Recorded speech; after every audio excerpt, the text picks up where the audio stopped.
Built into iOS devices, including iPhones, iPod Touches, and iPads, is the Speak Selection feature, which is great because you can highlight any text and have it read aloud. You can mess around with some options for voices and speed as well. So initially, to turn it on, in case you don't have it turned on, we're going to go to Settings.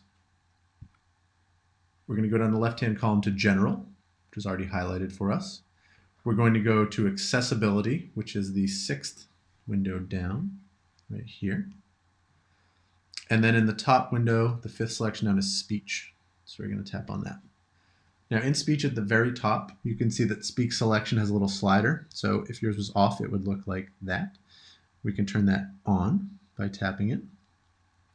And then later on, if we don't like the voices, we can go down to Voices and select different voices, or go to Speaking Rate and adjust that. We can also adjust the pronunciation for certain words. So if someone has a name or certain proper nouns are coming up over and over and being mispronounced, we can correct the pronunciations there. So let's go back to our home screen. Let's go into Safari where I have a New York Times article, and I'll show you how this works. So once you've turned your Speak Selection on, I'm going to highlight text. Again, I'm going to hold my finger down on a word, and then I'm going to use the small blue circles to highlight all of the text that I want. So in this instance, we'll go with the whole first paragraph.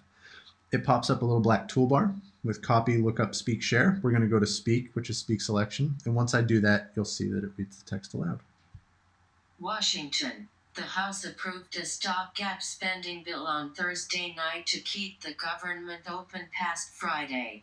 But Senate Democrats, angered by President Trump's vulgar aspersions and a lack of progress on a broader budget and immigration deal, appeared ready to block the measure.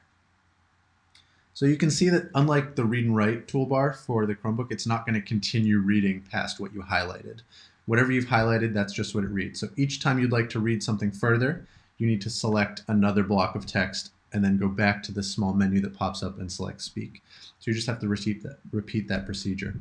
Now, if the pace drives you crazy or your student crazy, you can speed up the rate, you can slow down the rate, and you can change the voice. The voices all sound a little bit robotic, but they're not terrible either. So feel free to play around with the adjustments there, but just know if you can't see the option for Speak, go into your settings and set up Speak Selection the way I showed you initially.